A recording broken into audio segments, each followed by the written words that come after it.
Everything. Most welcome to all of you who are here in the Ukraine House, this fantastic establishment that we've been sort of enjoying so much during these days, and where sort of hundreds and hundreds of people have been passing through, and also those that are online. And of course we have, I have to say, you always say that, but a rather spectacular panel in order to discuss the war, justice, Europe, a fairly broad set of issues. We have two presidents here, and I'm sort of in a protocol dilemma. Who am I going to mention first? Okay, then we start with President Levits of Latvia, a very close friend of Ukraine. But apart from that, and apart from being president of Latvia, also really knowledgeable about issues of international justice. And as such is here not in the capacity only of president of his country, but also in the personal capacity of actually knowing what he talks about, which no criticism against other presidents, but I just note that particular fact. And then, of course, President Metsola, Roberta, from the European Parliament, who has, President of the European Parliament is also a fairly always a fairly high-profile personality, has to be said. But I think, Roberta, you have elevated that to a new level with your enthusiasm and your engagement and your activities all over Europe. And of course, the war in all of its tragedy had made it possible for you to step forward with the voice of Europe in an impressive way.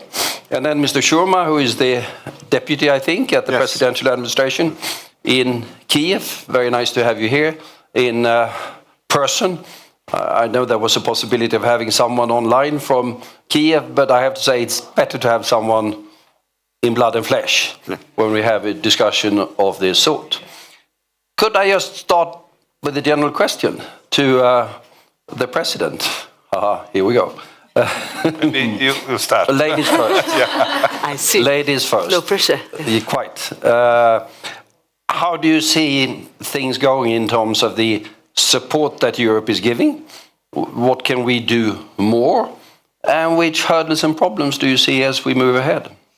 Well, first of all, thank you for inviting me here. Happy to see you. Happy to see so many friends whom I didn't know before the 24th of February last year. And I'd like to start with the very first sentence that I say in the first panel that I'm taking part in Davos by saying that Ukrainians are heroes. And not one day has gone by since the 24th February that heroic strength and resilience, nature has not been shown on full display. And we had one choice on the 24th of February.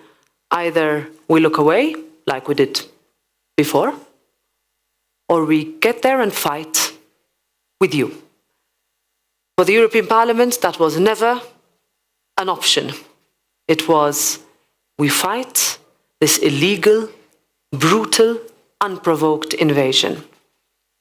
And the day after day has meant that with the escalation, we have responded with ever stronger reactions on a European level, with an unprecedented unity that I would not have thought possible 1 year ago. I was elected president just 1 year ago yesterday. Today, 1 hour ago, we adopted a resolution on the setting up of a special tribunal for an investigation of crime, of war crime. It took us a long time, but we managed. And I think that is the strongest of message that the European Parliament could send. I have been in talks with my colleagues in the Verkhovna Rada, but also in the Ukrainian government, as that had been long awaited and much resisted, I might add. There is a sort of hope, I would say, on the Russian side, that fatigue will set in. I think, Carl, that's the biggest challenge. We're not talking today about the energy crisis, the social and economic impact, the consequences of small and medium-sized enterprises, families struggling to make their ends meet because of increased prices. But on a day when we can say that Germany is less dependent on Russia than ever before, when we look at how the situation was last year with the dependence on Russian fossil fuels, we have to make sure that our self-sufficiency does not translate into us looking away. So we have to continue to increase our financial help, our logistical help, our military help, and our humanitarian help. 4 million Ukrainians live in Europe still, who have left Ukraine last year. Militarily, we need to increase our assistance, and we need to listen to what the Ukrainians are asking us to deliver and not look away from that request. On financial help, first 3 billion of 18 billion disbursed yesterday, and on logistical help, where it comes to what we need to make sure that the millions and millions of Ukrainians every day continue to live their life with protection, with access to basic services, we need to deliver. We have seen a lot, but my concern is that we will start to say we have done enough. We have not done enough. Until Ukraine will win the war, we will not have done enough.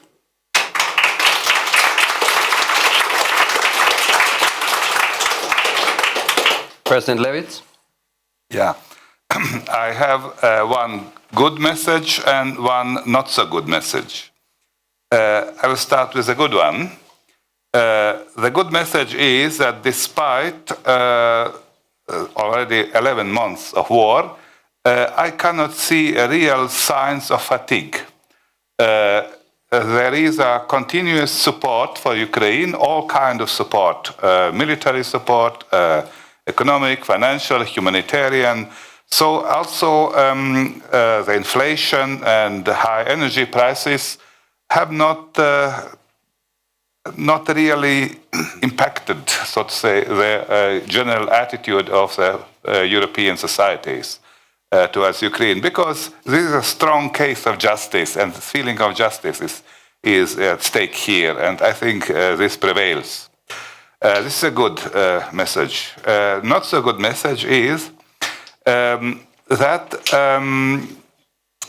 there are hesitations from some countries to deliver real necessary weapons for Ukraine. Because we can see that Russia was perceived as the second most powerful military might in the world. They are saying themselves the second army in the world.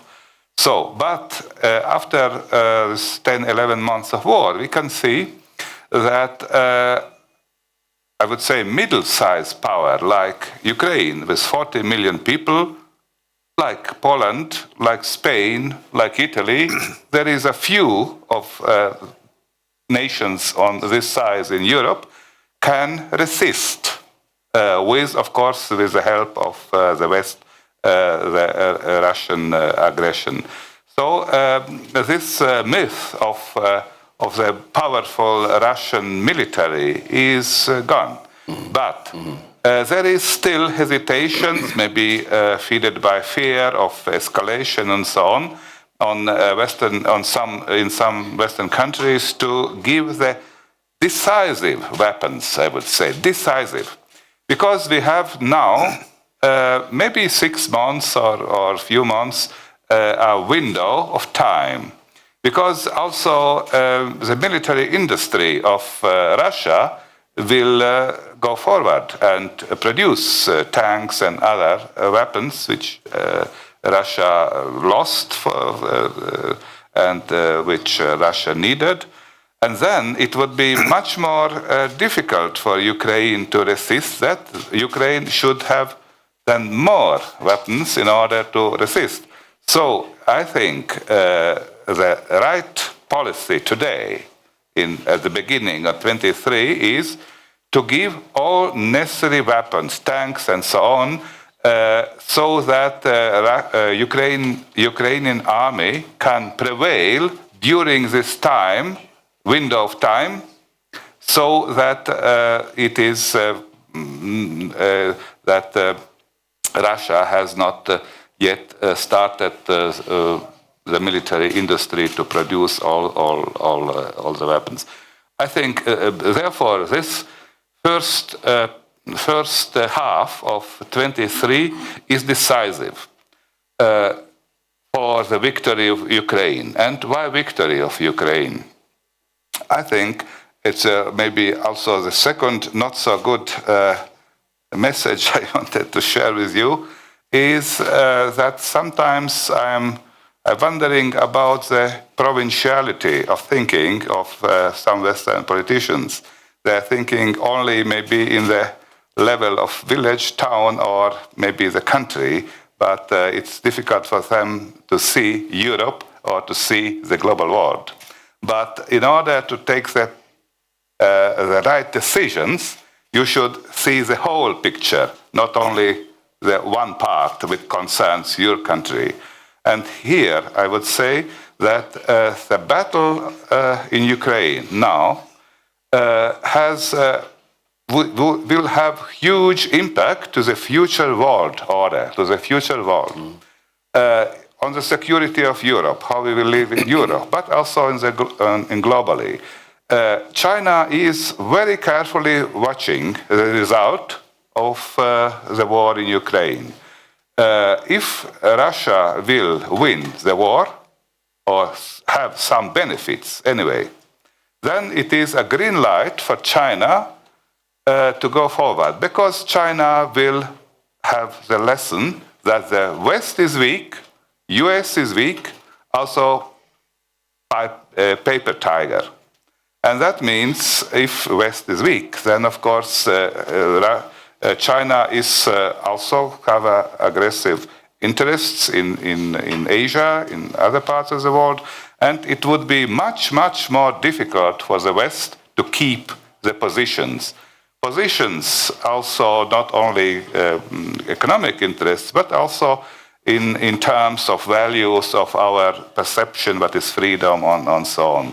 Therefore, the battle now, which will start in maybe February, March, you know that Russia is preparing an offensive in Ukraine, will decide, the result of this battle now, will decide over the future of European order, not only security order, but political order, and also to the global balance of power between several centers of power globally.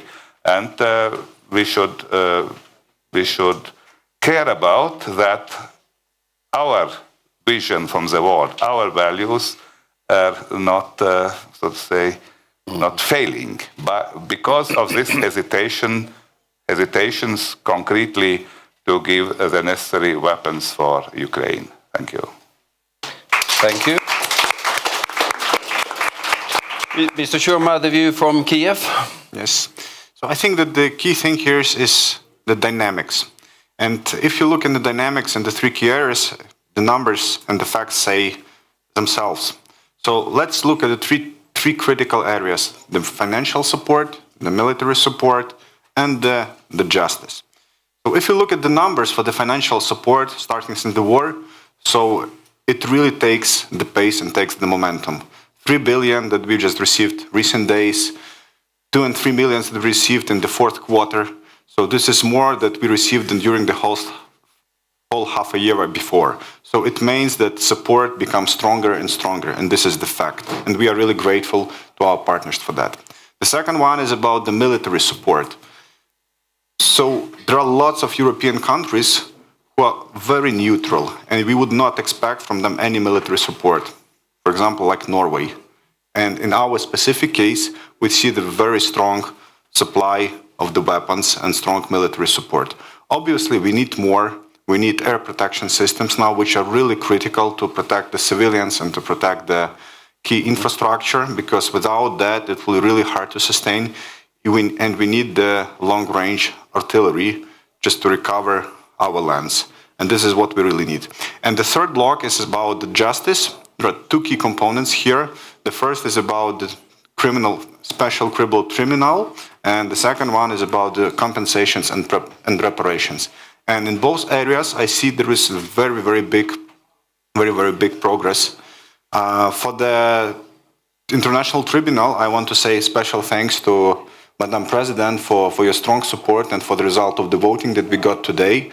And we understand that this is just the declaration, just at the beginning, and it's very important to put this process in place, because just as it is put in place, the other party, they will understand the ultimate responsibility, and they will perhaps will be a little bit different in taking their decision in terms of future attacks and future lives. And the second thing is about the reparations and compensations as well. There is no existing mechanism, efficient mechanism. And only the first steps have been done about the freezing the central bank assets and the decision of the General Assembly to recognize Russia as an aggressor and their responsibility to repay the compensation. It's very important, but it's only the first step. It took place, and we have to move on to set up the very specific process. And again, this is the point that will make them a little bit more careful in taking the further decisions for attacking our territory and attacking our people. So the faster we do it, the more people we save, because with these steps, we can really influence their behavior. And speaking about the fatigue, I think there is a very important example. Just of 2 hours ago, there was a big launch of the business and financial community here in Davos. I think all the biggest financial institutions were there. And normally these guys, they are very political averse, and they are speaking about the macro, about the trends, about the consumers. But what really impressed me, that the CEO of perhaps the biggest bank in the world, when he was the first speaking, and he said, look, you expect me to speak about the recession that we're going to have in 2023, about the inflation, about the debt ceiling. It all doesn't matter. Because this happens every decade, every 5 years, and happens, then returns, and then we grow again, and everything will be okay. But there is one critical thing now. This is the war in Ukraine. Because this is the inflection point for the whole world, which will decide where do we go further for the next 100 years. Are we able to protect our democratic values and the capitalism, civilized capitalism, that we were building all together, or the world can change substantially? And this is what really matters in 2023. And this is a very good sign that all the financial community, and as a result, all the launch was about that this is at the top topic for the business, not only politicians.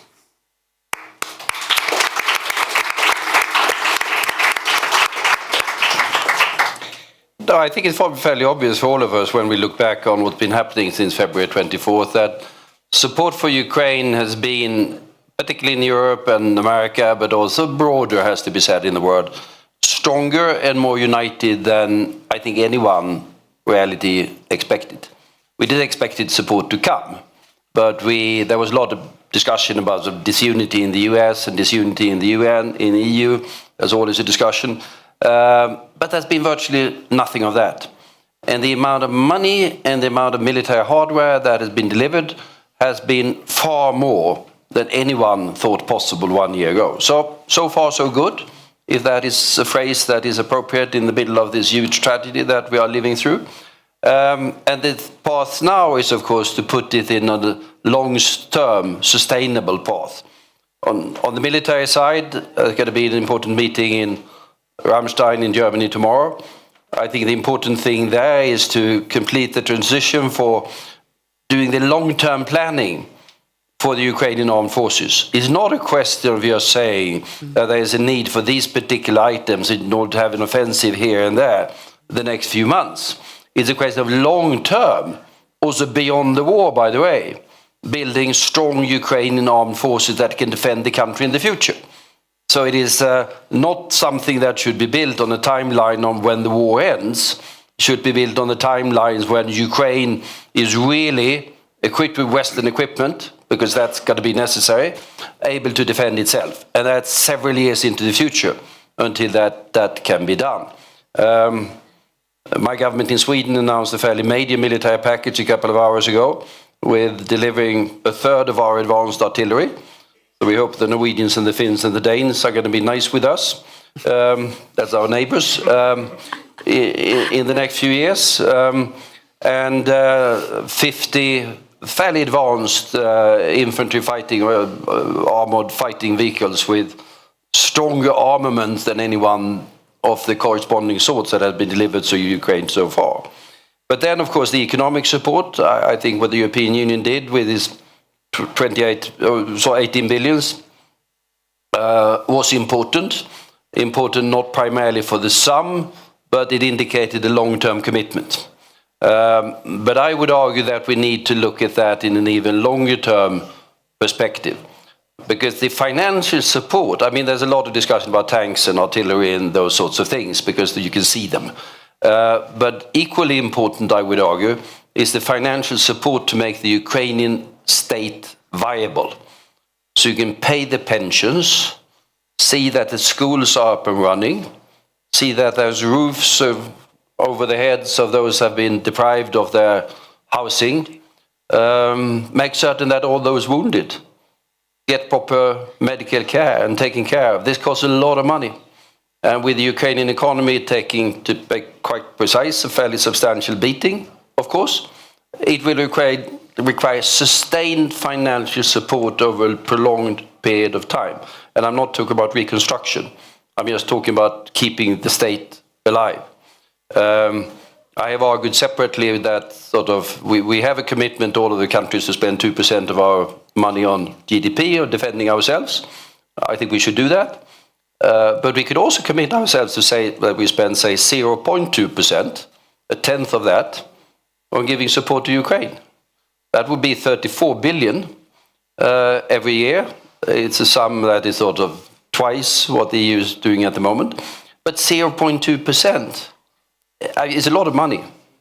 But I mean, 0.2% is not something that is going to break the back of the European economy, to put it in the mildest possible terms. And I would even argue that it would be, who cares about my views, by the way, but anyhow, I would even tolerate that we do only 1.8 on our military defense for our countries, and devote part of that money directly to supporting not only the military, that's a separate thing, but supporting the society and state of Ukraine in order to stand up to the onslaught that Russia is preparing. Because what Putin is doing at the moment, the army that he built after 2008, the modern Russian army that he invented, or to a certain extent reformed, and invested a huge amount of money in, that army was de facto defeated last year. Quite remarkable. It achieved none of the strategic objectives. And we talk about the second biggest army in the world. Highly professional, we thought, heavily equipped with modern equipment. None of the strategic objectives were achieved, essentially defeated, and now forced into defensive position. But what he's doing at the moment is building a new Russian army. Don't underestimate it. The mobilization takes time. Training takes time. Getting a defense industry up and running takes time. But he's building a new Russian army. And that Russian army will make itself known in the future. So we must, in the same way as he probably sees it long term, we must see it long term and signal very clearly to him that we are here to stay in supporting Ukraine, not only verbally, but also with concrete actions that are visible and that are strong. Mm-hmm. Could I, instead of speaking myself, ask a question? I'm loving your new nice, point. I'm just taking them in, going, that's going to be in my next thing I say in the next meeting. Yeah, I'll just take it. Fine, good. you can take copyright for it. No, I'll quote you. But you mentioned this resolution of the European Parliament. I haven't seen it now on the tribunals, and there's that there had been some resistance. What was that? And I say that because there are some, and the President and I have been discussing this before, there are some substantial difficulties associated with setting up such an arrangement. Mm-hmm. But it could be good to hear what's been the points of discussions in the European Parliament.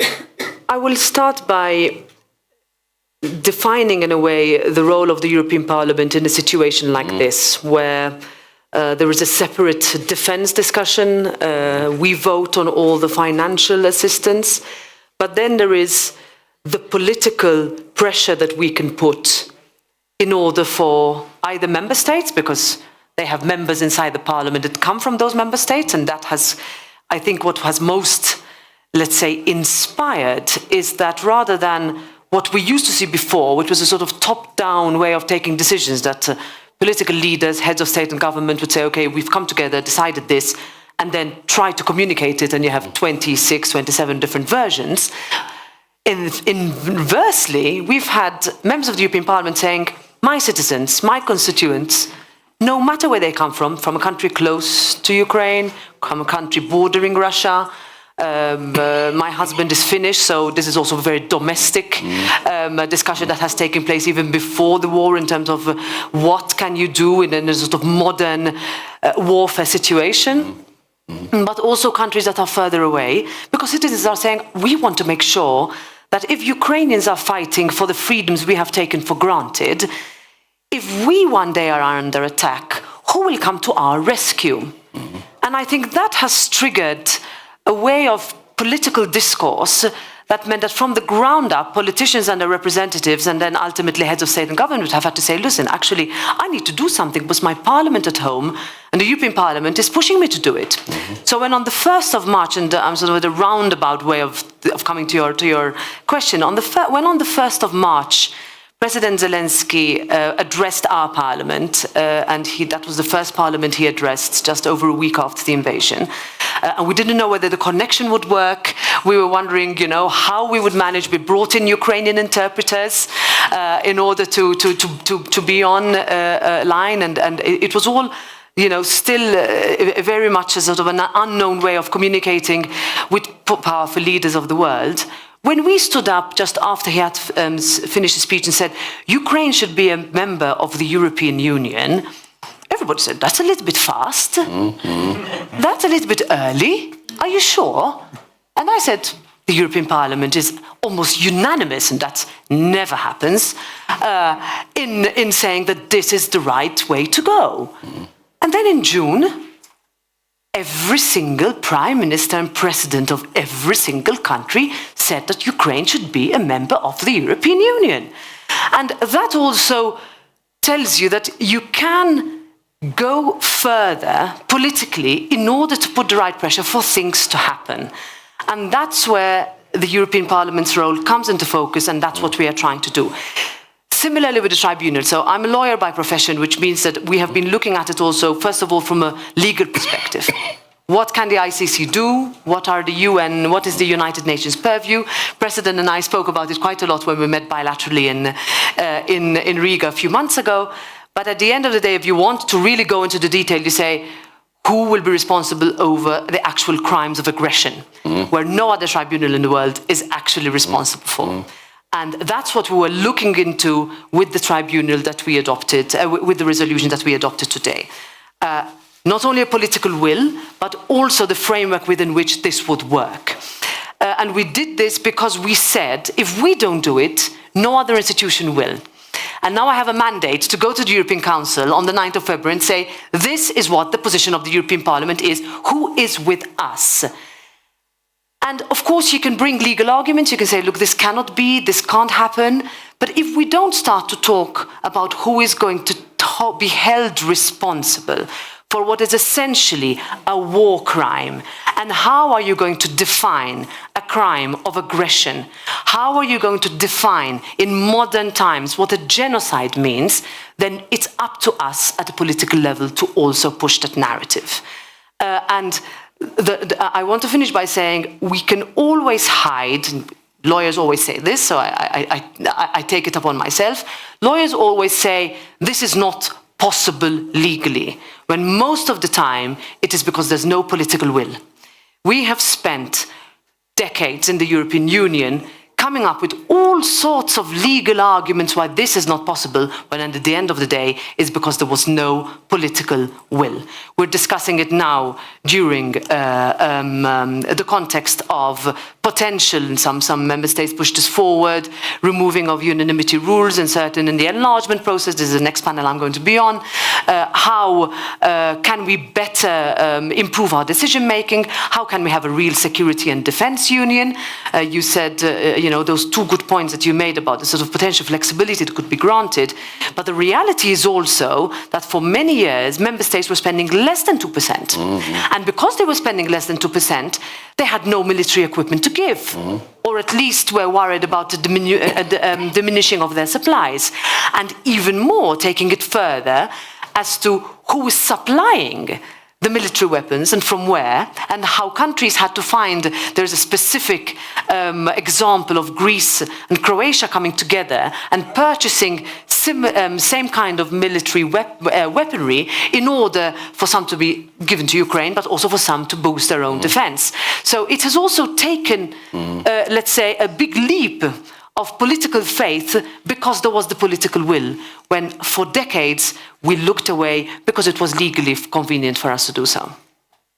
So what? I should not interpret you as saying there are too many lawyers. No, because you can be a lawyer and a politician at the same time. Shouldn't not too many lawyers in one family. That's what we are. Fair point. Also not many politicians. I can't tell you that. Mr. President, have you looked at the European Parliament resolution, or I know that Not yet. Just yet. 1 hour ago. Yeah, 1.5 hours ago it was adopted. But the thing that you and I have been discussing previously, and the President alluded to it as well, is of course there is a difference between sort of war crimes in general terms, Yes. and setting up something on the crime of aggression. Yes. And I think both you and I have been saying that the latter is really the most important thing. Because it's very important, but also very difficult in terms of international law, and getting the as broad-based legality and legitimacy for that as possible. I don't know to which extent that's been addressed in the resolution, but I know that you have views on this. Yes. Also, the situation now is that the crime of aggression is defined also by the Rome Statutes, and also the basis is United Nations Charter from 1945. So the crime is there, but there is no court which would be responsible to deal with the issue. So because we have International Criminal Court, is dealing with war crimes, individual war crimes, which are defined, and it's fine. Also, it's already International Criminal Court is investigating the Russian criminal war crimes in Ukraine. So, but the mother of all crimes, which is the crime of aggression, the starting of aggressive war. And there is only one precedent where there was such a kind of tribunal. It is Nuremberg Tribunal, which was established in the same year, immediately after the United Nations Charter, established by agreement of only 4 states. Exactly. Four states. And the impact of the Nuremberg Tribunal is huge on the international law and our thinking and so on. But it has dealt, and it was one of the main point by the accusation against the persons which were tried into a tribunal to start an aggressive war. And exactly that. It happens 70 years later now in Europe, and therefore it is also necessary to have a special tribunal on that, because we should not lower our standard of international law. 1945, 1948, these 3 years, it was several trials, it was established a standard. And now the same crime, and there is no trial. I think that would lower the already achieved standard of international law, and then it could also invite bigger or smaller aggressors to do the same or similar crimes, so that it would be against the world peace order. I think so. For these principal reasons, we need a judicial investigation and judicial trial on this crime of aggression. Not only war crimes. War crimes, by the way, are committed in the last 70 years. I would say not very often, but there are several cases in Africa especially and so on. But crime of aggression, it's the first time. This is different. And therefore, I think it's very important, this initiative of the European Parliament. So, I said already, 4 states have established this Nuremberg Tribunal. European Parliament represents already 27 states, at least. And I think the legitimacy, we should not be very worried about the legitimacy, because the legitimacy don't need 190 countries. It would be, in an ideal situation, it could be. But realistically, it would be a very important message to the whole world, outside the European Union, for the whole world, that such kind of crime is not acceptable. And of course, it is also the special case, the justice for Ukraine. And there is also one question is discussed, but is it not realistic that the responsible persons would be brought to the court? It is not necessary. A special court, special tribunal on Yugoslavia. There was also some persons who were there in persona. Several other persons were tried in absentia. But it is from the point of view of the impact to international law, it's not so important that the person is sitting here. It's important the trial and the result of the trial, the judgment, and of course fair proceedings as a fair proceedings which will lead to the judgment. And if the person is there, fine. If he's not there, then maybe he will be brought later or never. But it is not so important for the international law, and also for justice. It's important to have the judgment, the clear and fair judgment. And in Kiev, of course, you have been thinking quite a lot about these things as well. How would you like see it go forward now? I think for us, unfortunately, we are not the party who can define how it will work. We can do only the suggestions. And this is up to international community to adopt these rules. But I think the absolutely crucial thing for us is the speed. Because all this legislative and law environment that we are discussing now, both on the criminal tribunal, on the reparations, it was on the war, on the aggression crimes, it was more theoretical. It exists. But again, there are very, very few cases that it has been implemented during the last 70 years. On the aggression, almost no. On the reparations, almost no. There was the case for the Kuwait and Iraq, but ultimately there was the agreement.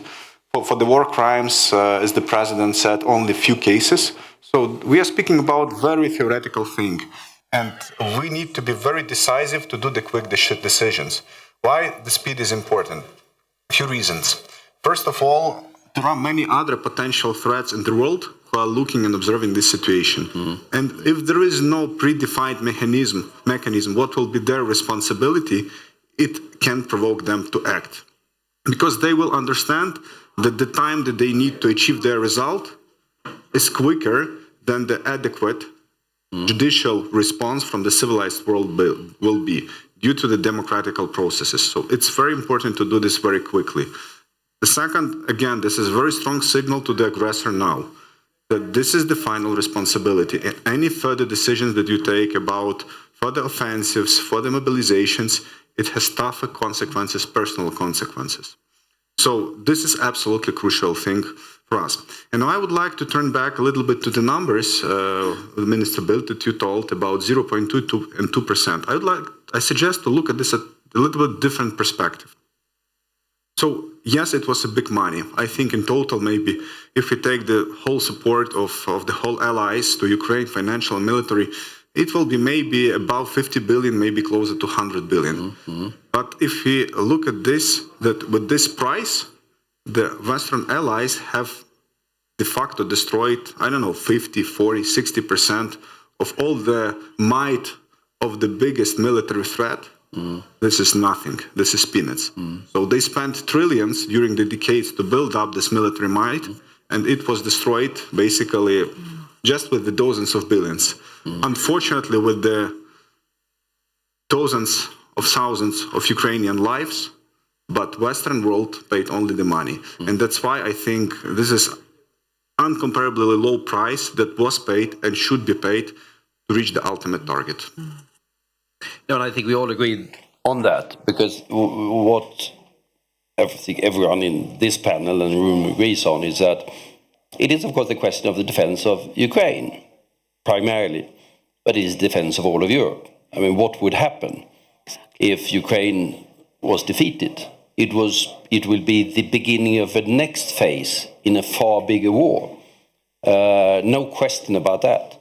So what we are doing in terms of supporting Ukraine, of course, supporting Ukraine, but we're also helping and supporting ourselves. I mean, our defense is now on the front line of Ukraine. And I think there's an increasing recognition of that now. It was, of course, less of that immediately after the onset of the war, because immediately after the onset of the war, lots of people didn't expect it to happen. So there wasn't the long-term and principal analysis of the war in the beginning. Now it's beginning to sink in. And I think that realization that we're in for something that even beyond the end of active hostilities, whenever that happens, is got to be a long-term commitment to, I would say, the entire political order between sort of the Vistula and the Volga is going to be up for grabs in the next 10, 15 years. And here comes in issues like sort of the defense of Ukraine, the EU candidates membership, the NATO issue, the future of all of Russia, which is going to be a country in turmoil. No doubt about that. Russia will be a country in turmoil. It will enter a new time of troubles at some point in time. These issues will be defining European politics for at least the next decade. And what we see now happening is that thinking is starting to develop along these lines.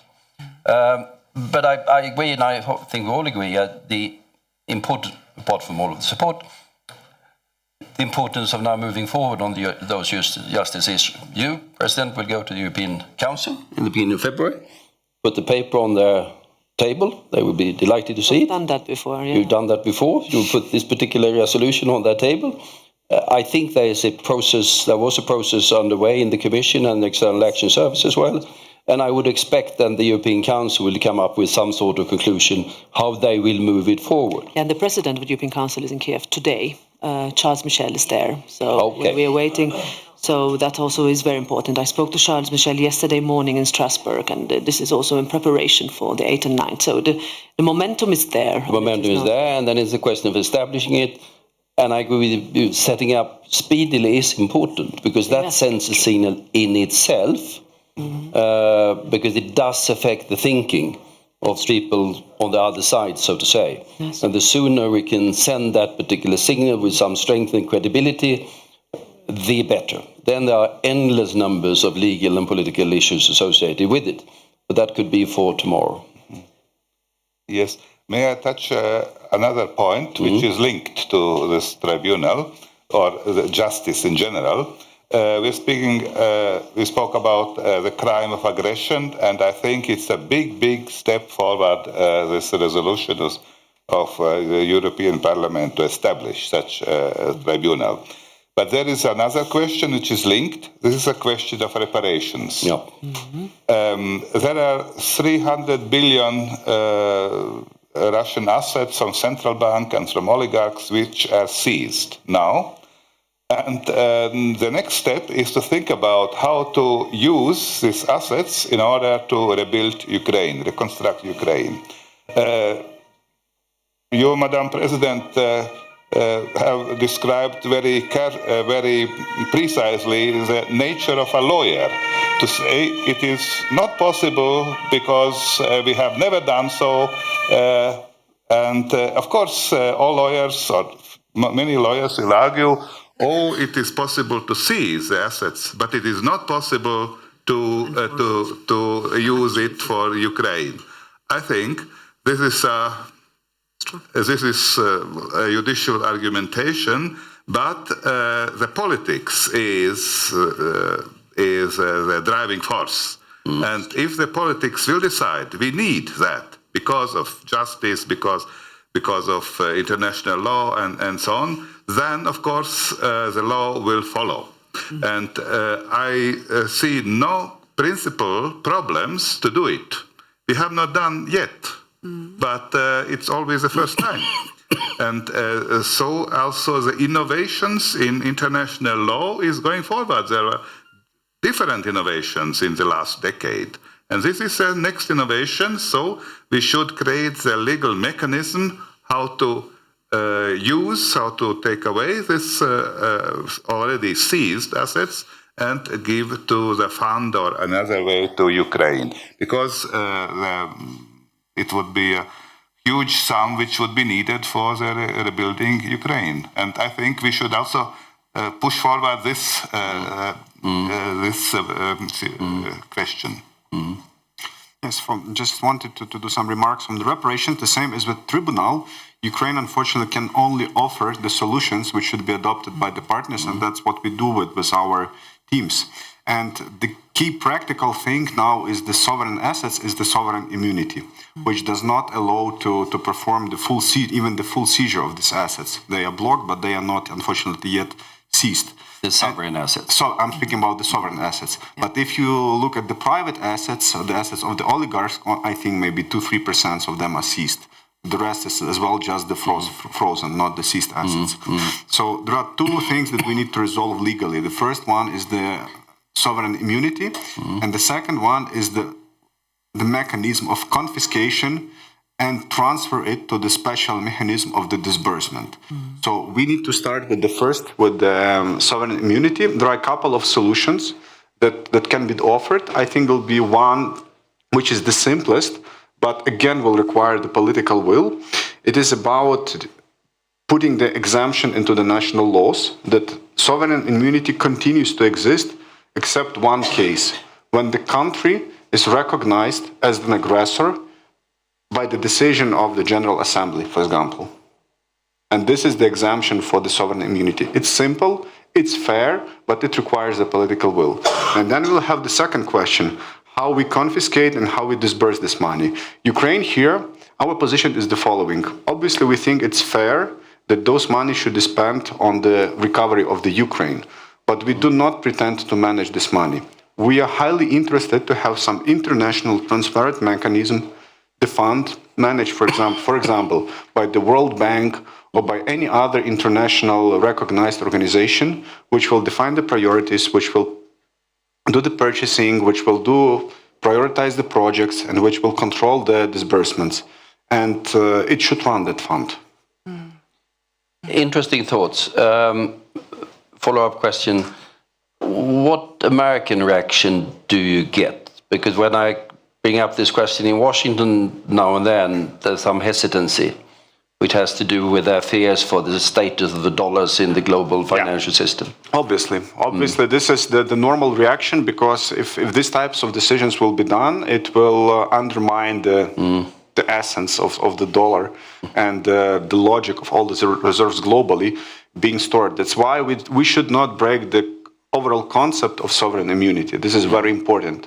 We should find a very specific exemption, which might be the case of the aggression recognized by the General Assembly, for example. And I think in this type of statement, this will not undermine the overall logic of the financial system and of the dollar, but again, it will prevent the other countries from the aggression, because they will know that immediately, if somebody does the aggression, the next day, the law will work, that they have no sovereign immunity for their national reserves.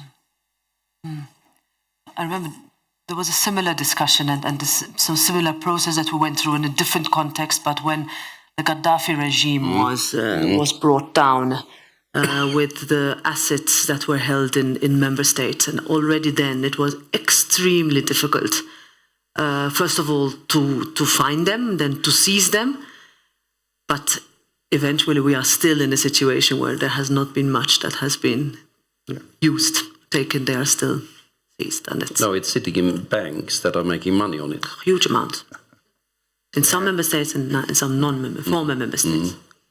Only one point to that what you said. I will be a little bit hesitate to link all these procedures with the resolution of the General Assembly of the United Nations. We see that this is, in principle, a global problem, but I think the readiness to stay with law and justice is not so global as we mean, because it's also a result of a system of values on which our countries are based. And not all is sharing these values. I see, in principle, there was several resolutions of United Nations General Assembly which supports Ukraine. I think it was most important in April with 134 from 190. There was over 30 abstentions and only 5 against. And this is 5 against. These countries are the real allies of Russia. It's Belarus, Eritrea, North Korea, and Syria. Also, this shows also how isolated Russia is. But anyway, I think I would be hesitating still to link this with United Nations resolution. It is from legal point of view not absolutely necessary. The legitimacy would be better, but I think if we would link to that, it could lead to a long run negotiations. Has the European Parliament starting to address these issues as well? I guess they have. Yeah, I mean, the question of reconstruction actually happened quite early on. And this was also something that I spoke with President Zelensky when I visited Ukraine on the 1st of April, when it was already started to be thought as to what would have to be done from a legislation perspective in order to align Ukrainian legislation with the European legislation for this to be set up. And after that, there were discussions, and there are the big reconstruction projects that have been announced by the Commission that will have to be implemented in the national recovery plans. So we are at that stage. There were moments when then we did not talk about that anymore for a few months, but then it started again in the autumn. But I must admit that on this, there is no full coherence. We talk a lot about reconstruction. We talk about how much it would cost for Ukraine. We say that it's 6 billion a month for Ukraine to run, to continue. But this was before the escalation by Russia. So we're still with those figures. And this is what would be important also for you and the friends to keep us informed of the actual impact of the slowness in helping as well, in terms of how long the financial assistance takes to arrive, the logistical assistance takes to arrive, because everything means that, especially in an era of very high inflation and interest rates, the sums fluctuate extremely quickly. So we're also feeling that with the Recovery and Resilience Fund, with when we talk about own resources, so how the Union funds itself. So I think maybe this gives me something for me to think about for the week after the European Council, that could be on our table in terms of identifying a plan that could be implemented with a structure that works together with Ukraine. With the Ukrainians, and what is deemed, and this is what we have been told as well, as what is a priority. What do you start with? Where do you go? How are you going to make sure that critical infrastructure is even in the medium term reconstructed? Because at the moment, if you think about the situation with no electricity, no clean water, no housing or living conditions in the middle of winter, that also requires funding that will be used for the medium term and in reconstruction. And while we're doing that on an ad hoc basis, there isn't this long-term plan that I think we should have in terms of starting building from scratch. True, but the war started yesterday. Yeah. And I think 330 days. we come a fairly long way. And I think we all agree that starting with these justice and tribunal issues is the priority. These issues of assets, yes, important, but the legalities of that and the politics is far more complicated. I think it was an interesting idea that you had. I can see why the president is skeptical as well. But I think it's an interesting approach to start thinking about it. And I know the Canadians are moving forward in this one particular case to test the legal waters on it. And we'll see where that ends up. Then there's X numbers of other issues on reconstruction. Just to mention another issue, just to complicate life. We need to have some sort, I think, of uniform system for state guarantees for private investments, because much as if we look at the countries of Central and Eastern Europe, Poland and others, their economic success was to a large extent FDI coming in. Will be exactly the same with Ukraine, but will depend on some sort of guarantee scheme, and I don't think we can rely on the different national ones. We need something broader. That discussion has hardly started. But as I said, the war started yesterday. We haven't done that badly in terms of the support. We need to do more. We have now exactly 2 minutes more for questions.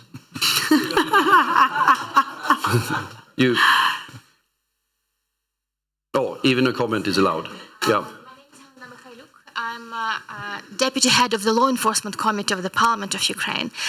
I would like to let you know that starting from the 24th of February, we in the Law Enforcement Committee and in the Parliament, we have adopted 105 draft laws in order to criminalize offences and do our best so that our legislation will be in line with European one. We are in tight cooperation with International Criminal Court so that we made a number of amendments to the Criminal Procedure Code so that to provide the whole legislative base so that the prosecutors and law enforcement agencies can act effective, quick, can document, and that so that all the evidences, they can be accepted then in the tribunals in International Criminal Court. We've visited Hague, and we've had communications with Interpol and Eurojust on how they do this, the size of the assets, what can further we do. So in Ukraine, as legislators, we really do our best to provide all the possible database because we want the justice to prevail and the rule of law to prevail. And thank you for all the support to our country. Thank you. Thank you, and thank you for that good work. Unfortunately, President Metsola has to leave. And that is because of a good thing. She's actively engaged in these particular issues, rushing from the one engagement to the other. And I need to see the calendar yet. thank you. Yeah, I will. I hope we carried the discussion forward. Okay. And thank you to all of you. Thank you very much. Thank you. Yeah. Well, Thanks a lot. nice seeing you.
Good afternoon.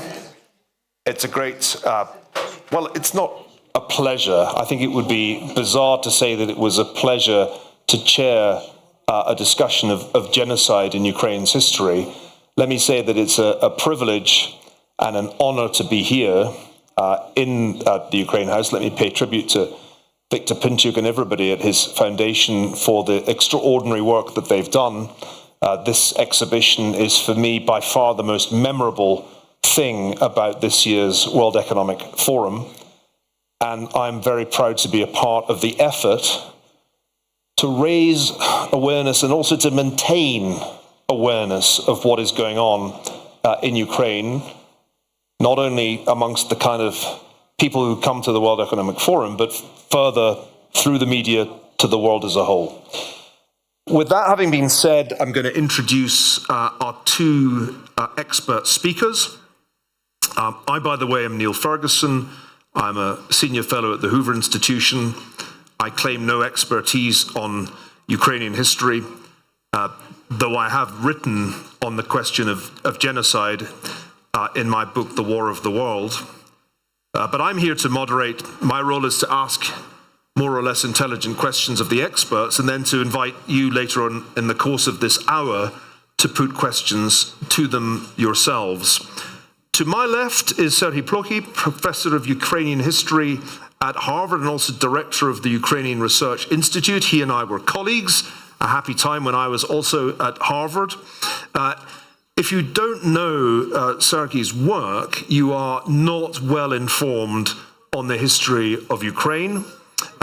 And of course, his range is much greater than the history of Ukraine. I'll mention a couple of his books. Atoms and Ashes, A Global History of Nuclear Disasters, which was published just last year. The Frontline Essays on Ukraine's Past and Present. He's won numerous awards, including the Bailey Gifford Prize and the Shevchenko National Prize, which he won in 2018.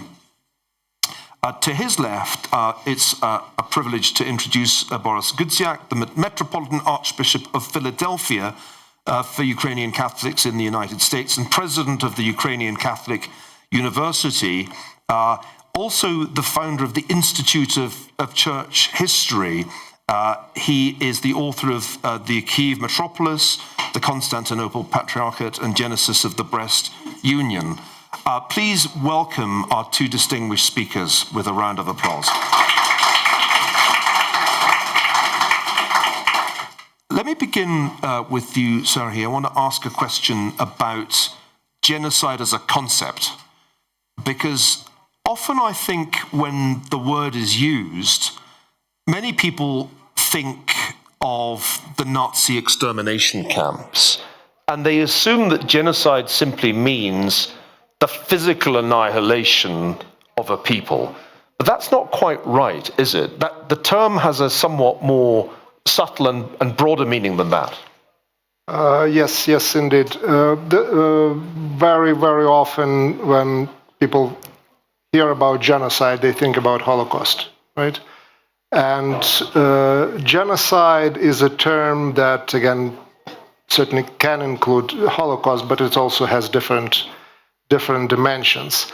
And if you Google right now genocide, probably what you will get at the very top would be a very short definition that genocide is intentional destruction of a group, ethnic or other group, with the purpose of alienating of a particular group or nation. And the question is intentional.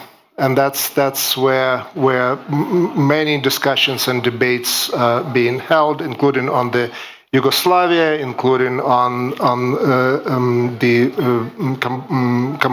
Cambodian genocide, and so there are different definitions. And discussion about Ukrainian famine of 32-34 as a genocide or not genocide is very much focused on the issue of intentionality, and very much focused on, okay, how many people died or didn't die.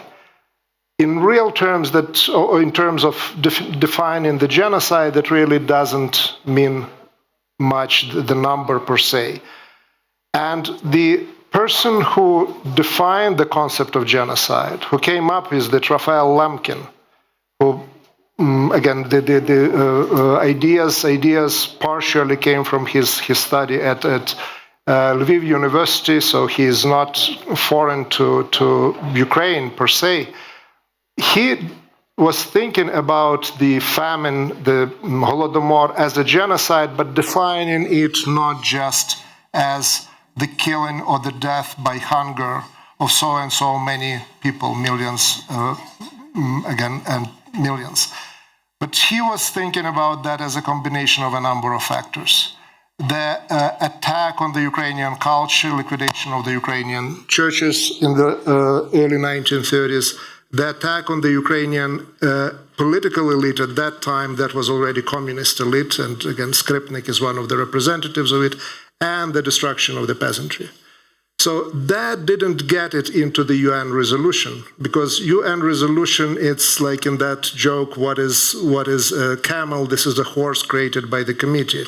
So someone was adding something, others were retracting. The Soviets were there certainly to make sure that the definition of the genocide can't be used against them.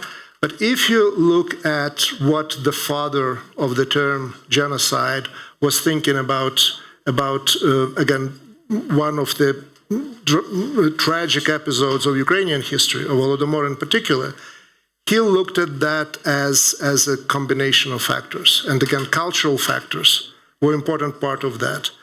And that's again, addressing the issue of the complexity of the term, relation of Ukraine to that term. But Ukraine, unfortunately, has not been a stranger to genocides in principle, again, defined in different terms, from the Holodomor of 32-33, looking at the Holocaust, where Ukraine is one of the principal killing fields of the Holocaust, with, again, anywhere between, again, at least every 10th person who died in the Holocaust came from Ukraine or had some relation to Ukraine. And now we are again in a situation of attempts to annihilate a country, nation, culture, identity. And that's again, for someone like myself, like a historian, it's also not just an emotional shock and tragedy, but it's also a sort of an intellectual disappointment, because somehow you believe that we as humankind learn from what happened in the past. And what happens today in Ukraine tells us that maybe some of us learn, others don't learn at all, or learn completely wrong lessons. And I guess that's the task, first of all, of people writing history and talking about history.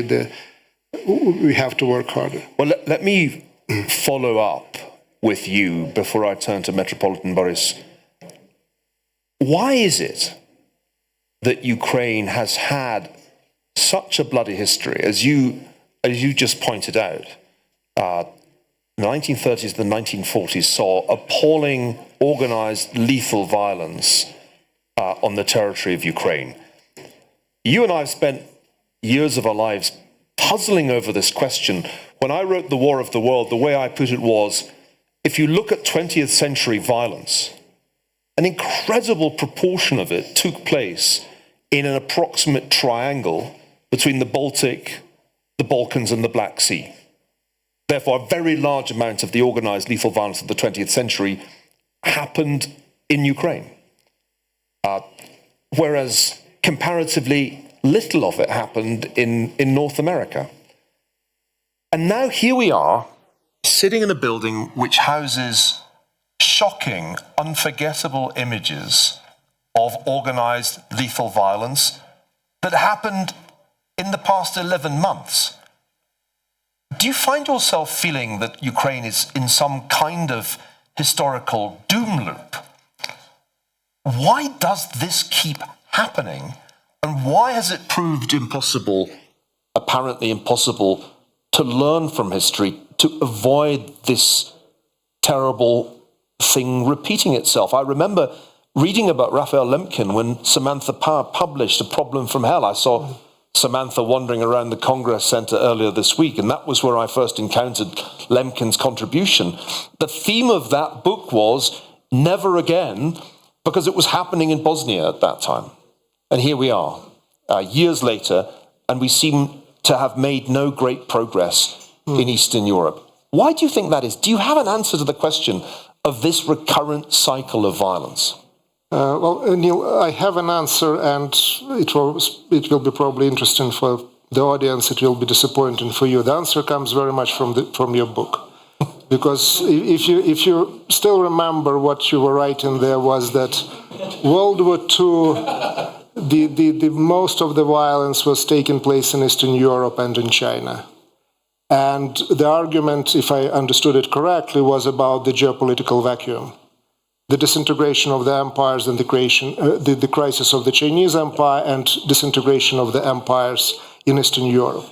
So the rise of very weak states that were trying also to bite more than they can chew in terms of minorities, and the revanchism of the old powers that were fighting over those territories, which comes to the fight between historic Russia, which became the Soviet Union, and Germany.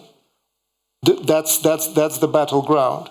Now, if one believes in what you wrote, what that means, why Ukraine is in this predicament, and again, all of these three cases, again, the Holocaust, the Holodomor, and the current genocide or genocidal actions are taking place to a different degree within the context of the war. Because Holodomor is basically the result of the war fought by the Ukrainian states and the war that was lost to the Russian Empire. The World War II and Holocaust, again, that's obvious. And today we are talking about the war as well. So war and genocide in different variations come together. And what you need for that not to happen, and what you need to change the predicament, not just of Ukraine, the predicament of the region, because the argument here is, okay, if Ukraine would fall, the next would be Eastern Europe, right?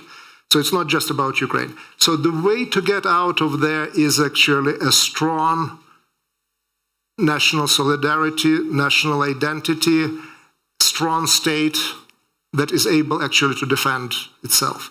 The situation in which what you described as the vacuum, power vacuum, would not exist in Ukraine. And what I see, again, I ended the response to the first question with disappointment on many levels. What I see in terms of silver lining and some hope is that what is happening in Ukraine is the formation of a particular nation and particular type of community and statehood that is not allowing and will not allow in vacuum, geopolitical vacuum, to be centered in that country or in that region.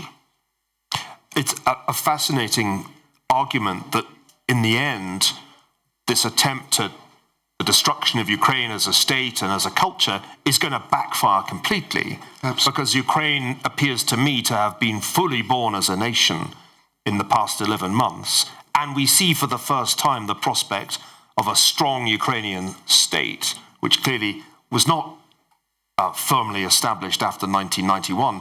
It astounded me to hear Henry Kissinger in December make the argument, which he subsequently published in The Spectator, that Ukraine would emerge from the war as a strong power, one of the strongest powers of Central and Eastern Europe. So this could be one of the most unintended consequences in the history of Russian aggression. Let me turn to the moral dimension here, Metropolitan Boris, if I may. It seems to me that genocide is to be understood partly in moral terms, because to commit an act of genocide is surely to commit an immoral and sinful act, and that the regimes in history which have carried out genocide have, I think, without exception, been atheistical regimes committed in some way or another to a non-Christian ideology. Am I right in thinking of genocide as a kind of crime against morality as well as a crime against humanity? Partly so, you're right. Leaving powers and groups engaged in genocide. Behavior. Like Rwanda with Catholics against Catholics. Or difficult, I think, to say that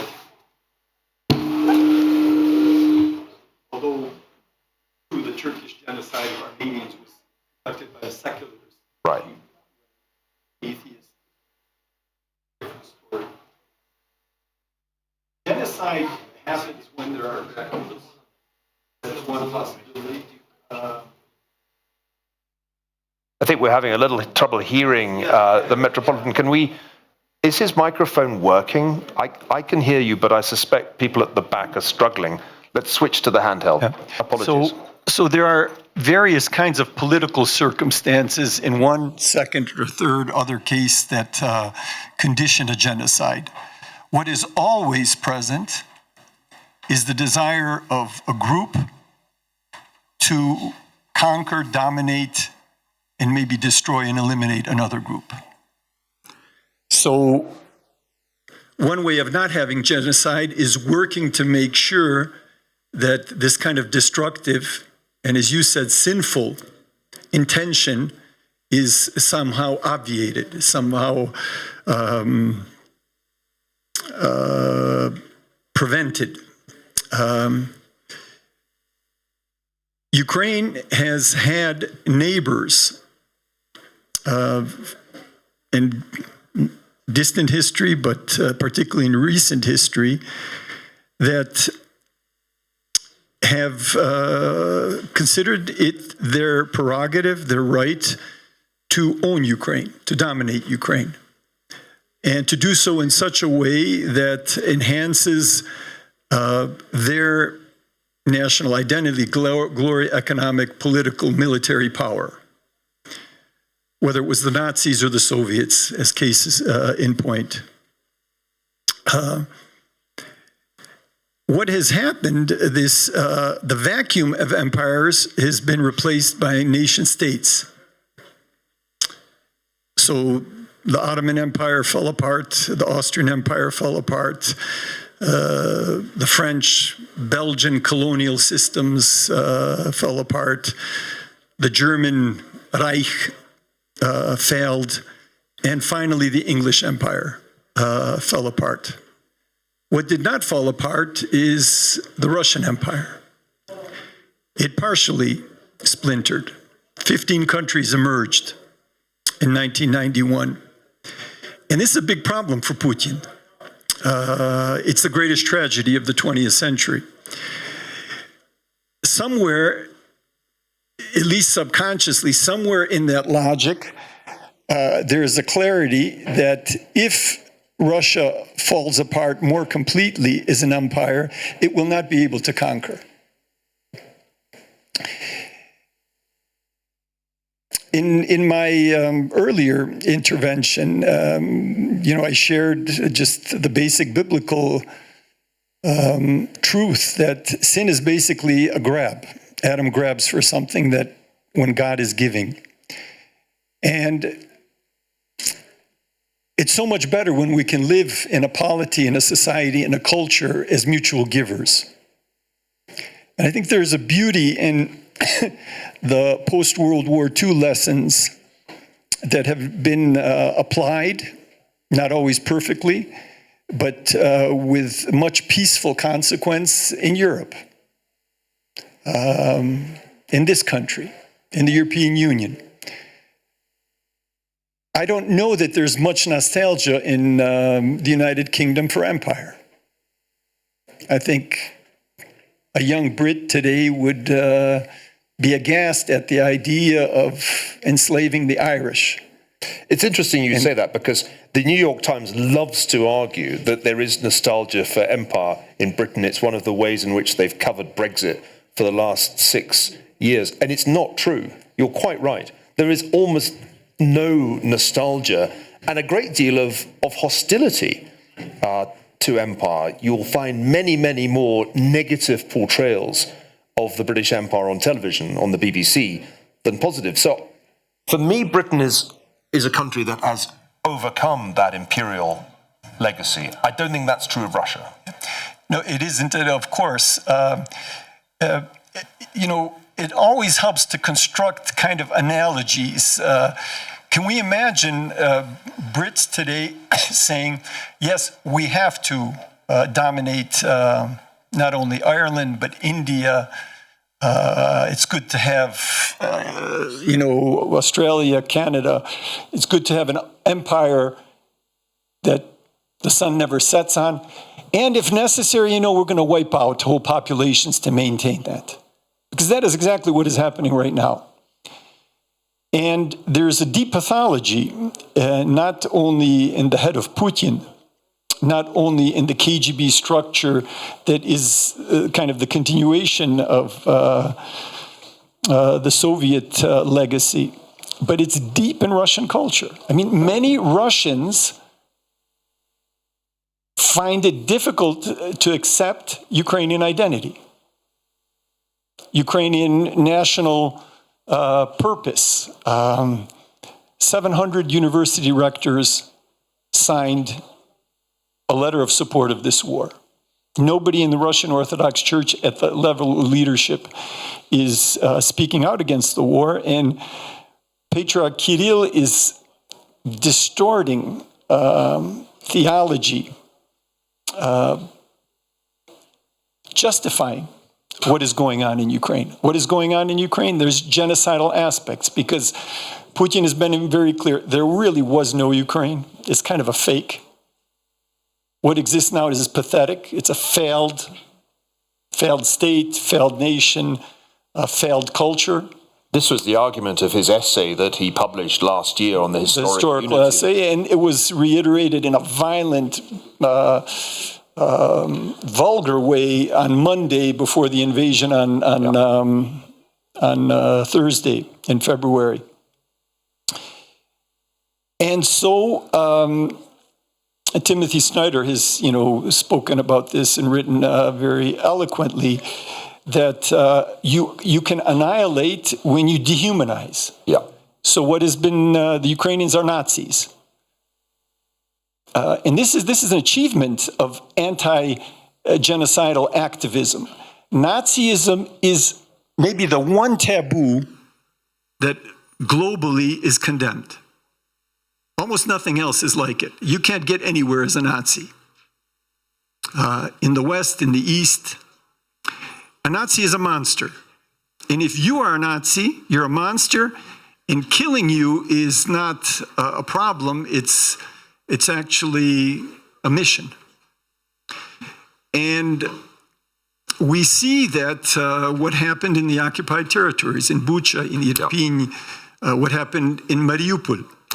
A city that is, I don't know, correct me if I'm wrong, city, maybe the most Russian-speaking city in Ukraine. Over 40% ethnic Russians before the war. Before the war. And in terms of linguistic culture, predominantly Russian. So what do you do to save Russian speakers in Ukraine? You kill the Russian speakers in Mariupol. What is the reason? We have to reconstitute empire. And where did that Russian world idea come from? It actually came from Patriarch Kirill, who in the 2000s formulated this idea of Russian world. Wherever the Russian Orthodox Church had a presence in history, in imperial history, this is our canonical territory. This is our cultural hegemony. It is one Russian world. And this became a convenient ideological construct taken over by Putin. And it is being used now to justify genocide. And it is tragic for the Christian presence in Russia, for the Russian Orthodox Church, that the church is engaged in this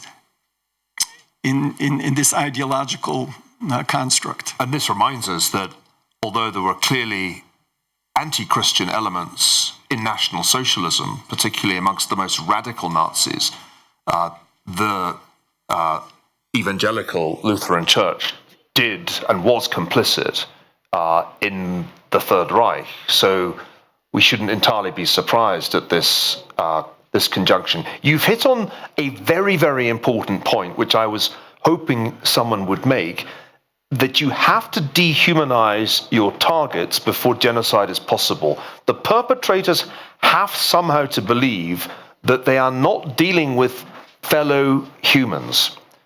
And this is one of the most striking features of the genocides of the 20th century. In all of the different settings, one finds a language calculated to dehumanize. This was, of course, what the Nazis did to the Jews, but it was not only done to the Jews.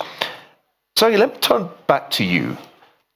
One of the paradoxes that I remember exploring in the War of the World, yes, it was a long time ago, but I just about remember, was that genocides can emerge in societies that seem to be quite ethnically mixed. And for me, the great and shocking realization was that levels of intermarriage between Germans and Jews were at a very high level in the 1920s. That, in fact, the Jews were more integrated into Germany than they were into many other European countries on the eve of Hitler's coming to power. When one turns to contemporary Ukraine, it's often been observed that there was a considerable mixing of Russian and Ukrainian identity.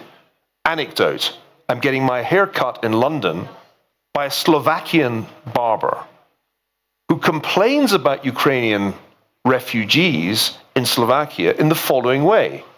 As far as my father is concerned, they're just Russians. They're just the people who did it to us in 1968.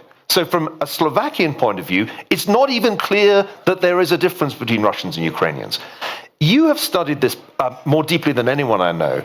Help us understand the relationship between Ukrainian and Russian identity, and then to explain how this process could come about, that Russian soldiers could go into Bucha and conduct this hideous massacre. I've been watching the videos, footage of what was done, and I still find myself asking the question, how can they be doing this to people who are really basically the same as them? Is this a story of the narcissism of small differences, that the differences are actually trivial and yet become the basis for violence? How do we think about this phenomenon that genocide can arise from apparently integrated societies? Well, again, we talked about that. The idea, the justification of the war is Russians and Ukrainians are one and the same people. So that means not that Russians are really Ukrainians. That means that Ukrainians are really Russians. They don't have right to exist. But still, you're going theoretically to liberate your own people. And that's deep belief. It's not just pretense, because on that belief is based the entire military operation, with the idea that everyone will be welcoming you with flowers.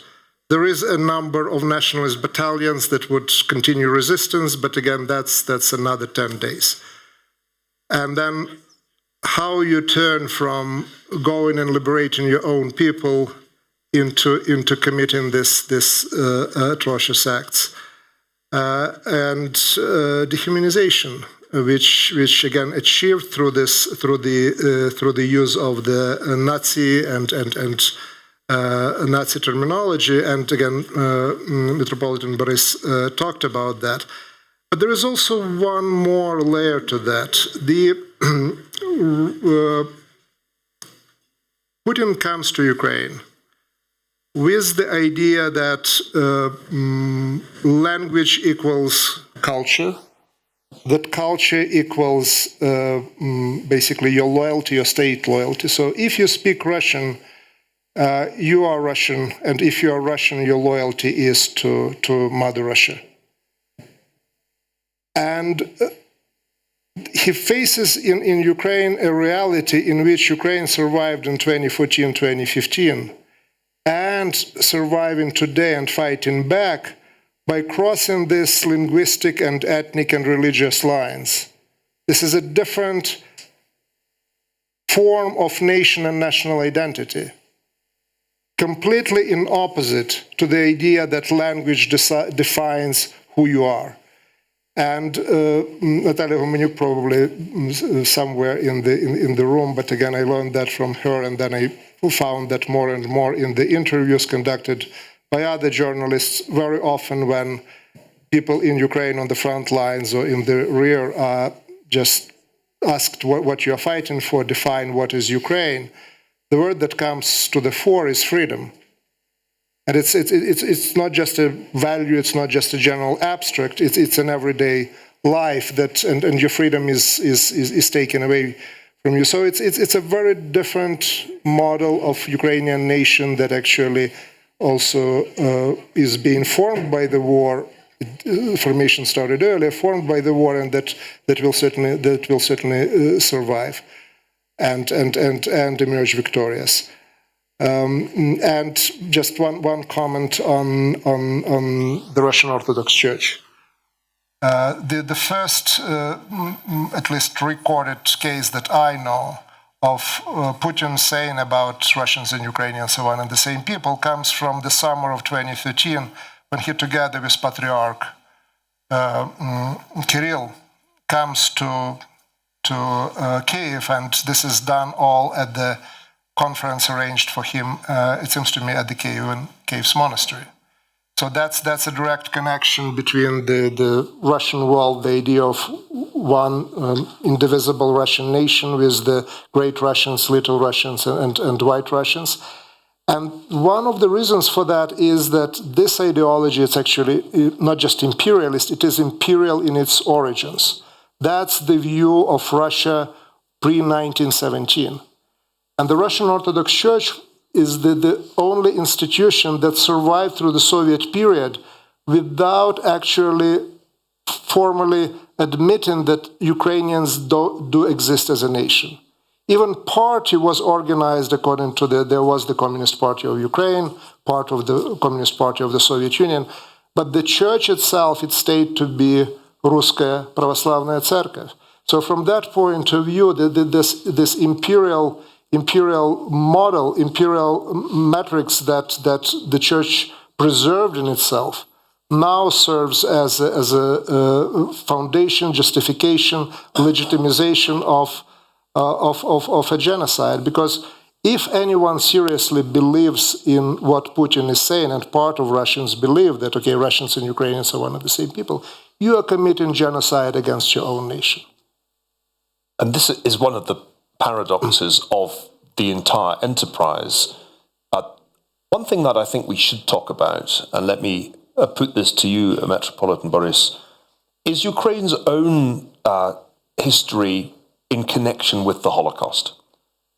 One of the things that has most impressed me about contemporary Ukraine has been the effort to come to terms with the reality of the Holocaust, because it was not only carried out on part on Ukrainian territory, but Ukrainians were also involved in as perpetrators.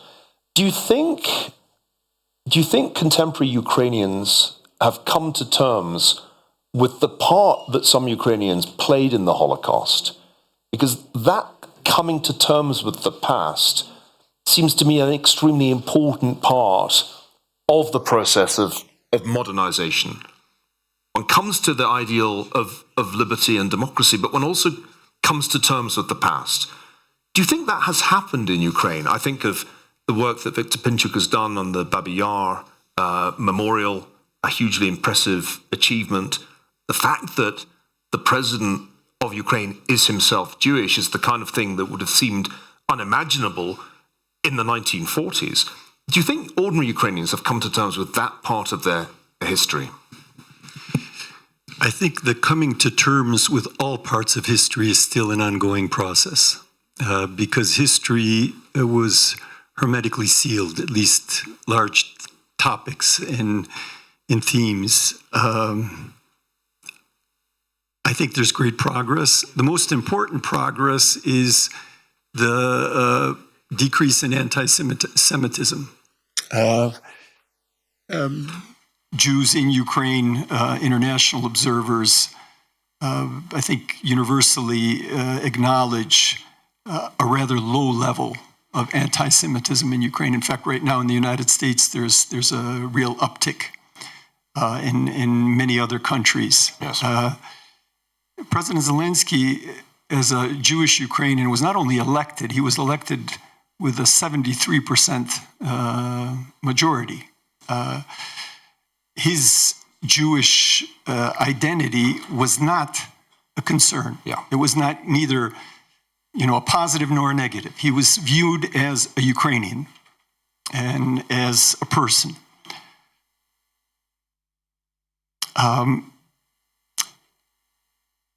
I think working with students, working with politicians, working with business for decades in Ukraine, I think the traumas of Ukrainian history have not fully been dealt with. They're not fully identified. You can gauge it, I think, by the level of trust. Everybody will comment that in the past there has been a great deficit of trust in Ukrainian society. Why is that? My belief is that the genocidal waves, the violence, whether it's Russian against Ukrainians, Poles against Ukrainians, and vice versa, anti-Semitic violence, all of that, when it surrounds a person, when over multiple generations there is systemic violence that kills systematically, it is natural and healthy to develop defense mechanisms. A mask, a facade, a wall, different barriers between you and the other, because the other is dangerous. Particularly from the Stasi archives, we know that many wives and husbands were reporting on each other. We know the cases from the Politburo, where the husband was a member and the wife was in the gulag. The mistrust, the fear, I think, in post-totalitarian, post-genocidal societies is very deep. And I think it is one of the main issues blocking real flourishing of 2 billion people that live between Estonia and Albania and China and Vietnam. It has to be named. Until very recently, in the Donbass, there was a large percentage, maybe you can name it, of people that denied the Holodomor, denied their own genocide. I think war is a great accelerator. And I think this war will accelerate these processes. And I think the solidarity of a political nation is becoming ever stronger. Yeah. The acceptance, the pride in a Jewish president will affect the understanding of the Holocaust. Because what is difficult, I think, for perpetrators, it's a very shameful thing to be descendants of perpetrators. And when your identity is assailed, when your identity is not buffeted, guaranteed, protected, for example, by a state, by a normal functioning of your culture, any acknowledgement of weakness becomes more difficult. Any acknowledgement of a shameful moment or process or trend in your historical past is is something you do with great difficulty. And that, of course, explains why a characteristic feature of Putin's regime is to shut down historical inquiry into the genocidal or democidal policies of the Stalinist regime, the closing down of Memorial, as an example. I'm conscious that we have 20 minutes time left, and what I'd like to do is give our audience a chance to ask questions. I'm hoping there's a roving microphone so that the questions can be clearly heard at the back. There is, it's just coming. I think the first hand that went up was down here on the front row, and then I saw a gentleman right at the back. Who could be next, please? Hello. Thank you for such an interesting and insightful discussion. My name is Lyubomir Kuzev. I wanted to ask, all of you, if I may, about the Russian Church, which calls itself, for some reason, the Ukrainian Church of Moscow Patriarchy in Ukraine. And obviously, there was a historic event, which was the service being held in Lavra for the first time, since independence.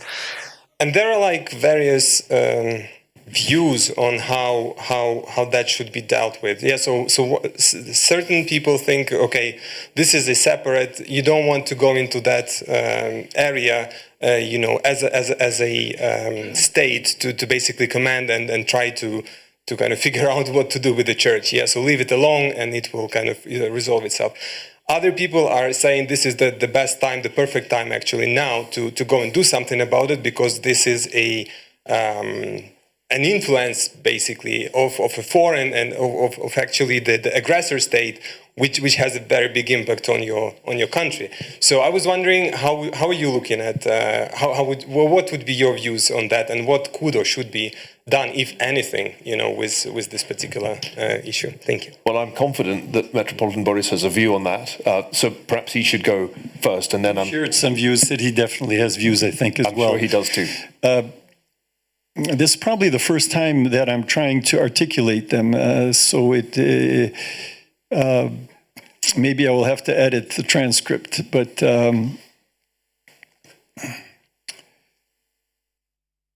I think His Beatitude Sviatoslav Shevchuk very recently in these days, I haven't seen the text, but somebody reported to me, said, we need to, the state, the society needs to be careful that outlawing the Moscow Patriarchate jurisdiction of Ukrainian Orthodoxy will probably make a martyr of that church. And I think there's an important insight in that.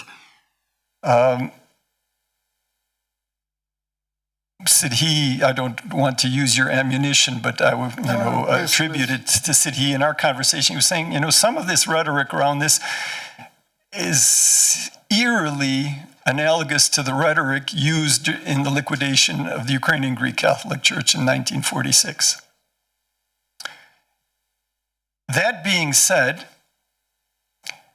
during war, it is inconceivable to not react at examples of collaboration with the aggressor nation.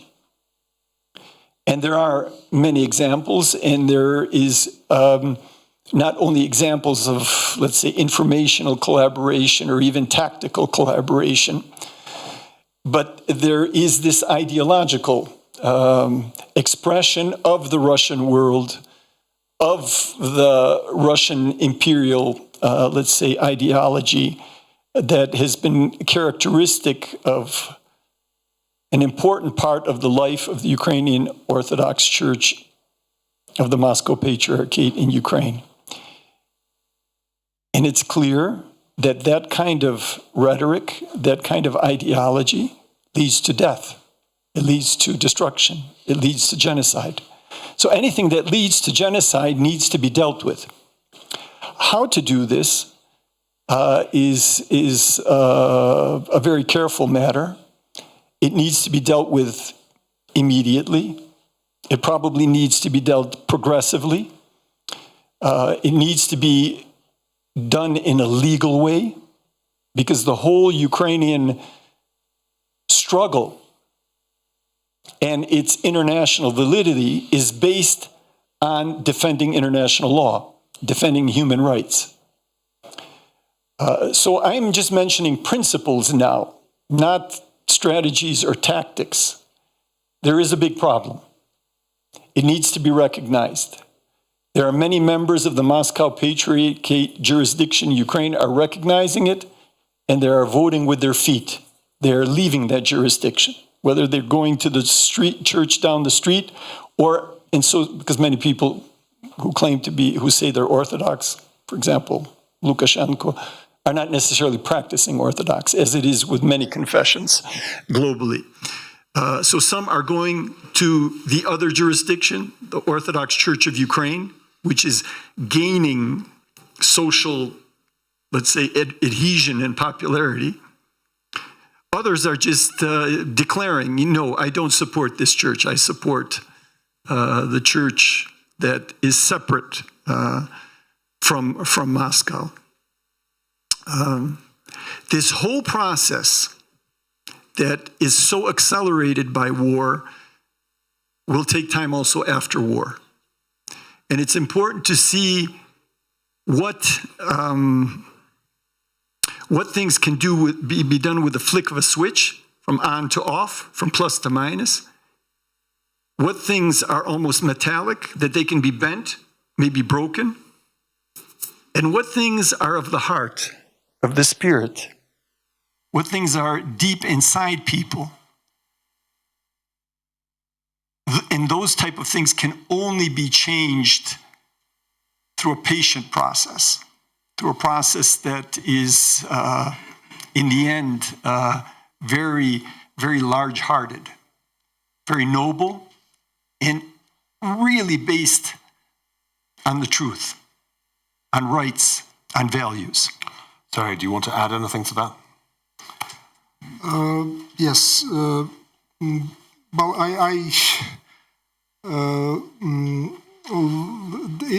there is war going on, right? And war started back in 2014.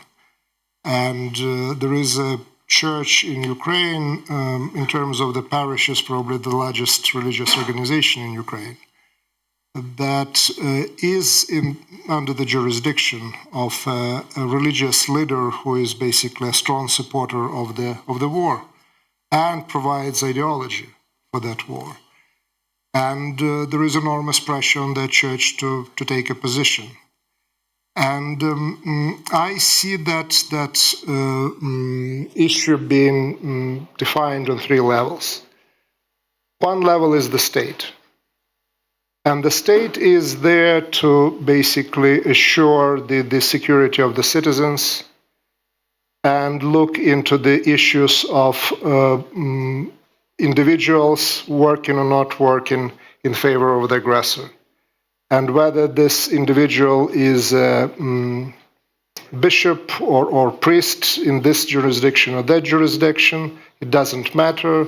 Whether this individual is the member of the Ukrainian Security Service who is caring about security of another country. Again, from that point of view, there is no difference. There are citizens of Ukraine and there is the state, and that's the relation between the state and individual members of the church. Another level is society. Ukraine survived in 2014. It fights today because of this very close link and cooperation. Ukrainian society discovered the state and state instruments and state institutions as an important way of protect itself, and the state discovered the society, and they work together. And the role of society to decide whether this is the sort of the jurisdiction that you want to belong to. It's not the role of the state, despite the fact that they work closely together, and that's the role of society. And it's not through legal measures, administrative measures, or any other measures. That's where people want to belong. They have the right to belong to those churches. That's also one of the elements what the war is waged for. And then finally, the church, the issue of the church itself, and its relationship to the Moscow Patriarchate, and the position that it takes or doesn't take, which of course will have a major influence on the relationship between the church and society. So I would basically here very clearly distinguish between, define not just the role of the state, but also the limits of that role. But also I think that the society has the decisive role, the most important role in defining what will be happening with that church, and the church will have either respond to that societal challenge, or probably would be really going from the at least in the number of the parishes, the largest organization, going to being completely marginalized. Thanks. Let me take another question. By the way, I didn't need it. Let me thank you. Let me go to the back. The gentleman in the three-piece suit is next. We actually have now quite a few questions, and what I'm going to suggest, because we have 9 minutes left, is very brief. We'll take 4 quick questions, one after the other, and then we'll try to wrap this. Otherwise, we're never going to get through many questions. Please go ahead. I'll be very brief. My name is Dimitri Shishlo. I'm vice chairman of Ukro-Exim Bank. Interestingly, last year I had an INSEAD reunion in Fontainebleau in July, and of course we were discussing Ukraine with my fellow INSEAD cohort. And we're discussing the arguments provided by the Russian Federation against the Ukrainians, saying that they're Nazis, so we are fighting the Nazis. But that's the narrative. What I wanted to say is that the narrative that is broadcasted to the European audience. Because one of my fellow from the INSEAD, Adlan Klasnik, told me, and he lives in Qatar, so he lives in the Middle East, and he told me, you know, in the Qatar, in the Middle East, it's the opposite. The Russian propaganda puts the accent on the Jews. So the Jews are the culprits of this war, and those are the ones who are being fought by the Russian Federation, because, of course, the president of Ukraine is a Jew, and he's let's say, supported by Soros and etc. So, I mean, let's say, the vicious narratives of the Russian is also adapting to the audience. So whatever the Ukrainians are doing, they're always the culprits. They're either Nazis or they are Jews. So they're absolute evil, either for the let's say for the western the part of Europe. Can I press you to come to a question just because?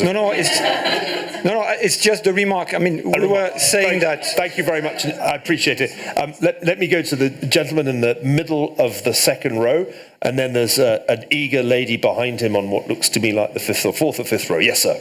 Thank you for the presentation, for the speech. I'm Rostik. I'm the student of Geneva Business School, and since the war started, a lot of people have switched from Russian to Ukrainian, but alongside with this positive change, a great rivalry came in between the Russian-speaking groups and Ukrainian-speaking groups, and in general between the people. Some of them assuming that we should let them speak the language they have chosen to speak. Some of them assuming that it can be done only by positive step-by-step propaganda, by educating people and explaining what it really matters. And some of them are having a really aggressive position. So my question is, what is your own thoughts, how, when, and if it even be possible to be done in Ukraine? Thank you. Thanks very much indeed. So how do you deal with the different languages in a post-war Ukraine? The lady in the dress in the fourth row is next. Hello, thank you for a very informative panel. Is it all right? Kate, futurist at Kate Goes Tech.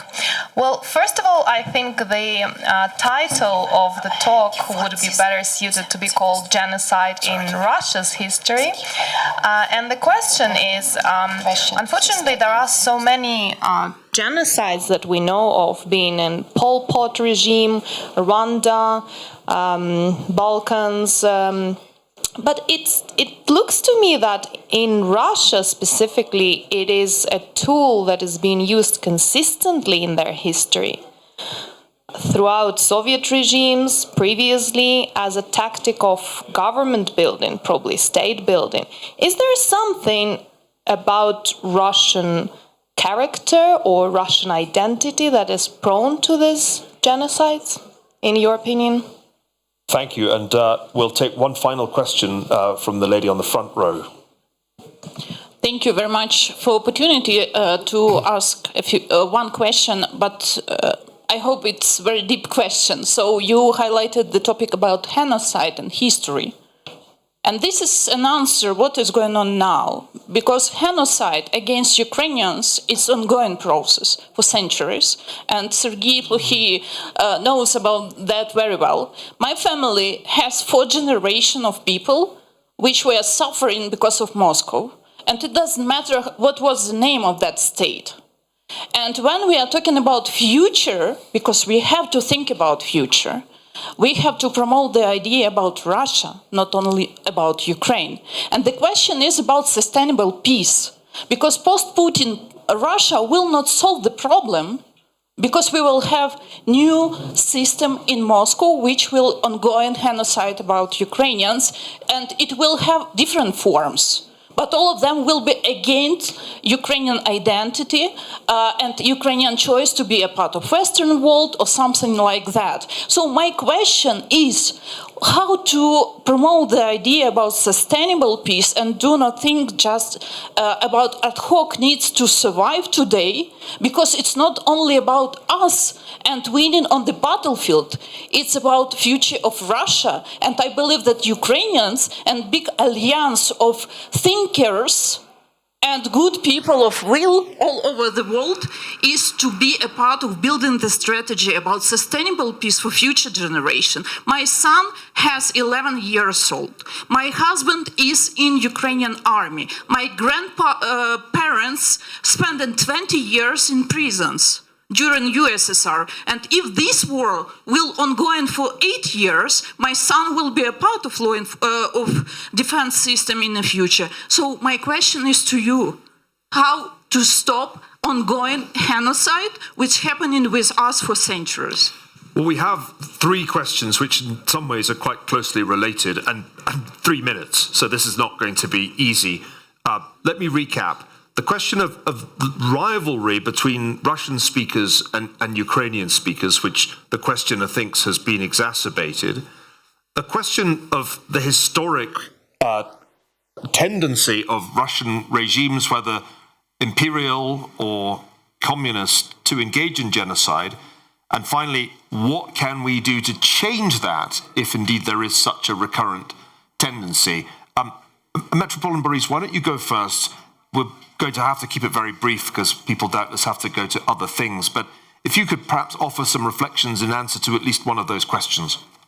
So we've seen incredible development of the political identity of the Ukrainian nation, or the Ukrainian nation as a political nation, and admirable harmony among citizens of Ukraine. This process in an analogous way needs to happen in Russia. So Russia needs to be cured of its imperialism. It needs to be cured of the pathological, morally, ideologically, historically, and culturally pathological, let's say, stimuli towards aggression, conquest, and genocide. It has to be cured. Now, how do you cure Russia of that? Well, we have a historical precedent. Germany had to absolutely lose the war. There had to be a Nuremberg process. Germans repented over decades. And we have a new Germany today, which is a constructive member of the European and global community. Will that happen with Russia in the same way?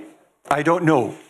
I hope it does. I hope that Russia will catastrophically lose this war, and that the loss of the war will bring a reckoning, that there will be a shattering of the empire. Because imperial, it's hard to lose imperial intention when you have imperial property.